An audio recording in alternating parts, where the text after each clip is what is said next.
I am never, ever using drip again.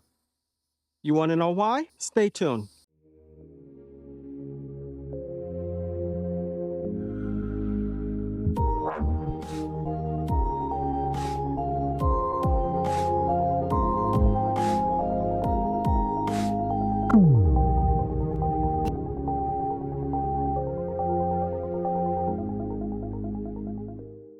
Several videos ago, I put in this raised bed and another one, the Garden in Minutes drip system.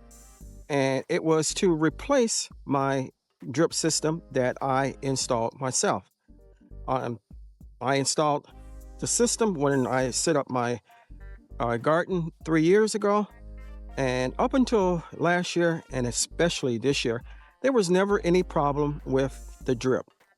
However, the emitters clog severely, and that is due to, I'm imagining, my water, but there's absolutely nothing I can do about that. But what I can do is change the drip system. So before changing it, I removed the lines and kept putting new lines in, and it would work for a while and then clog up. And if you look closely here, you'll see what looks like a brown spot here on the emitter. That's where sediment has gotten into the emitter and it is clogged. So fast forward to Garden in Minutes. They sent me one of these 3x4 cornerless drip systems, and all I have to do is lay it in the bed, connect my water hose to it, and it works perfectly. I have no complaints with it, and I enjoy it so much that I am going to change all of my drips in every raised bed that I have to this system. And I can connect or daisy chain them together, so I will be doing that as well. So you may ask, Moses, what are you going to do with your current system? And that would be interesting and a good question to ask. What I'm going to do is to cap off the water source that was coming into the beds. So what I mean by that, I'm not going to dig up everything. That's going to take too much time and effort.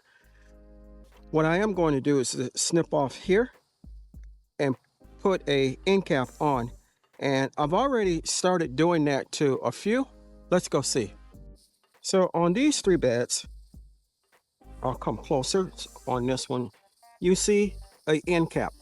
And again, all I did was snip the incoming line and capped it off. And I'm going to do that for all the other raised beds, as I mentioned. This row has them already, and I'll get around to doing the other ones also. As I said, I am in love with the Garden in Minutes system. If you are interested in checking it out, I'll leave my link and discount code in the description and comment portion of the video. My plants seem to get more than enough water now, and ironically, I don't have to water as long or as often. So in my last video, I mentioned that I was going to do some cleanup on my tomatoes because they were growing all over the place and were wild, and some of them had ran the course. So we went ahead and did that also, and we also planted some more tomato seeds in a couple buckets. This one is a beefsteak determinate that is in this one. And here we have the red crimson. And in here we also have another beefsteak determinate.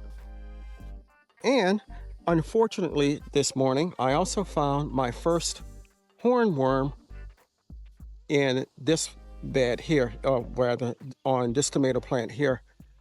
And it's kind of interesting to find them during the daytime.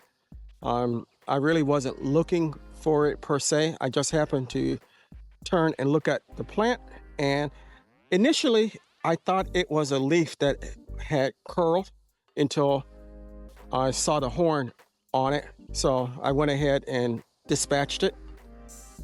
So I want to thank you for coming along with me while we did this quick update on my future goals for my watering system. I hope you enjoyed the video. Hope you got something out of it. Leave me a comment. Do you think that this is a good idea, and would it be something that you would do? And tell me how you feel after doing your research about the garden emitters system. If you haven't subscribed to my channel, take a moment to consider doing so. If you do decide to subscribe, don't forget to hit the notification bell all. And until next time, always remember to give the thanks to God, for without Him, we are nothing.